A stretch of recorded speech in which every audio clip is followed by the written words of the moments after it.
Hola, ¿qué tal? ¿Cómo te va? Bueno, si estás mirando este video seguramente es porque te animaste a inscribirte en esta exégesis, la de primera y segunda Tesalonicenses. Así que te has dispuesto a embarcarte en una aventura increíble, impresionante. Por lo menos para mí lo es así. Estás encontrándote entonces con la primera unidad. Seguramente ya tenés leído el libro, las dos cartas, si no es tarea fundamental, es lo primero que tenés que hacer para poder ponerte en contexto de lo que vamos a estar viendo durante todas estas unidades hasta terminar esta exégesis que realmente es apasionante, por lo menos para mí, seguramente espero que para vos también. Es una aventura, como decíamos recién. Toda exégesis es una aventura. Y para eso nosotros necesitamos tener en claro cuáles son los pasos que vamos a seguir para poder llegar a buen puerto, ¿sí? Una exégesis no se trata de embarcarse, agarrar cualquier botecito y tratar de navegar por allí más o menos como uno pueda y llegar a algún lugar casi por buena suerte. No existe. El estudio de la palabra es complejo, pero es apasionante. El estudio de la palabra es vivificador. La misma palabra dice que es más cortante que toda espada de doble filo y que penetra hasta partir el alma y las coyunturas y discierne los pensamientos y las intenciones del corazón. Así que quiero advertirte porque lo primero que va a suceder es que la palabra te va a hablar a vos mismo y va a comenzar a sacar de adentro todas aquellas cosas que están y que necesitan ser expuestas delante del Señor. Es interesante, nos vamos a estar adentrando en la primera y la segunda carta del apóstol Pablo a los tesalonicenses. Ahora, una exégesis, como decíamos recién, no es cualquier cosa, no es un simple estudio de la palabra y a ver qué es lo que más o menos podemos sacar en claro durante todo el proceso. Como decíamos recién, es un trabajo arduo, pero es un trabajo hermoso, apasionante, en donde vamos a ir descubriendo un montón de situaciones que van a ser útiles para nuestra vida, para nuestro ministerio y también para el servicio del Señor en la vida de la iglesia. ¿Qué pasos tenemos que seguir nosotros y entender en primera instancia para poder llevar adelante esta tarea, esta exégesis? La palabra exégesis quiere decir tratar de conseguir la idea principal o el argumento fundamental que nos lleve a nosotros a poder entender la palabra de una manera adecuada.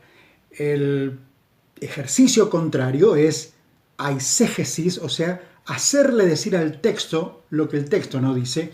Lamentablemente de esto hay muchísimo y allí está la gran diferencia que nosotros podemos notar porque tenemos que animarnos y hay que saber interpretar el texto, ¿sí?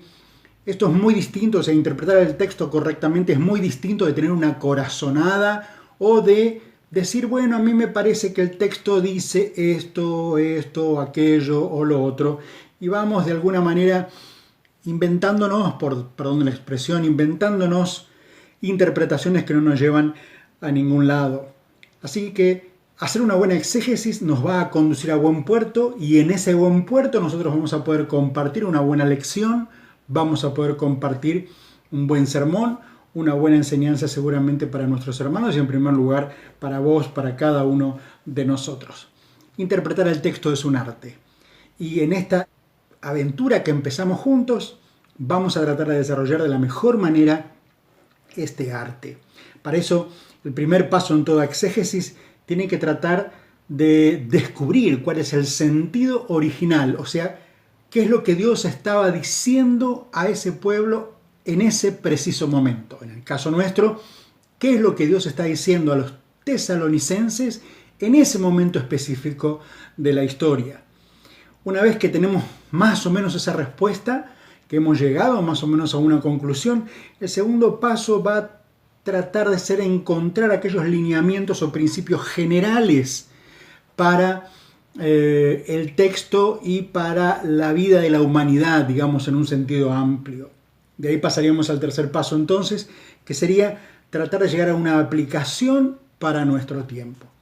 Esto quiere decir, chicos, chicas, hermanos que estás metido empezando esta exégesis, esto quiere decir que Dios trabaja con cada uno de nosotros en un tiempo fundamental de maneras diferentes. Trabajó con los primeros cristianos en el primer siglo de una manera, trabajó luego con los padres de la iglesia y con los mártires también y con el desarrollo de la vida de la iglesia en los primeros siglos. Dios trabaja con nosotros de una manera completamente diferente.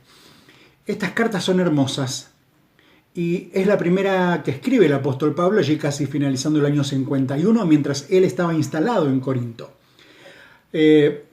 Solamente a modo de recordarlo, no por ser la primera carta significa que haya sido la primera ciudad evangelizada, ¿sí?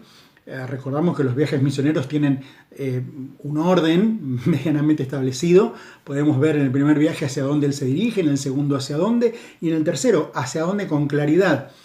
Pero esto no quiere decir que Pablo haya escrito cronológicamente las cartas de la manera en que las tenemos en el canon del Nuevo Testamento. Pero sí sabemos que estas cartas es la primera composición del apóstol Pablo mientras él estaba en la ciudad de Corinto. Envía a Timoteo para ver cómo estaban estos hermanos allí en Tesalónica y Timoteo vuelve con muy buenas noticias de que los hermanos están realmente creciendo, avanzando a pesar de toda la situación que están viviendo. Bueno, ya te vas a ir introduciendo en el estudio un poquito más pormenorizado de esta primera carta. Ahora, ¿cuál es el propósito fundamental de estas cartas? Tanto a los de Tesalónica como también a nosotros de alguna manera. Yo diría que podemos encontrar tres propósitos fundamentales en estas cartas en la pluma del apóstol Pablo. Primero, confirmar a los hermanos en la fe. Recuerden ustedes que allí en Hechos capítulo 16, cuando él ya está volviendo de su primer viaje misionero, cuando ya pega la vuelta en la ciudad de Derbe, nuevamente volviendo hacia Iconio y Listra, ciudades que le habían sido de mucho éxito espiritual, diríamos, pero también de mucha complejidad física, porque habían sufrido un abuso grande y también habían sido maltratados por los de aquel lugar. Pero esto realmente no preocupaba mucho al apóstol, sino que estaba preocupado en confirmar a los hermanos y animar a los hermanos en la fe. Lo mismo sucede acá con los de Tesalónica. Necesita el apóstol confirmar a esos hermanos en la fe. No que crezcan así nomás, sino que se vayan desarrollando en la fe que acaban de adquirir como un estilo de vida. En segundo lugar, animarlos a la santidad, a que vivan en santidad, no que tengan como explosiones de santidad o manifestaciones dominicales de santidad. Estamos hablando de una vida de santidad concreta, coherente, de todos los días. Recuerden que Tesalónica es una ciudad importantísima allí en Macedonia y es una de las ciudades más importantes del lugar donde Pablo desarrolla, luego de venir desde Filipos, desarrolla un ministerio breve pero muy concreto y con mucho resultado. Y en tercer lugar, el propósito fundamental de estas cartas es consolar a los hermanos y tratar de explicar, de hacerles entender en qué consiste la segunda venida del Señor. Fíjense ustedes qué importante. Es una de las cartas, si no la única tal vez, que trata este tema con mucha calidad en la pluma del apóstol Pablo, ¿sí? No dice, bueno, el Señor viene y todo se termina y estamos mejor. Está diciendo, el Señor viene, pero necesita de nosotros, necesita encontrarnos a nosotros confirmados en la fe y animados a la fe.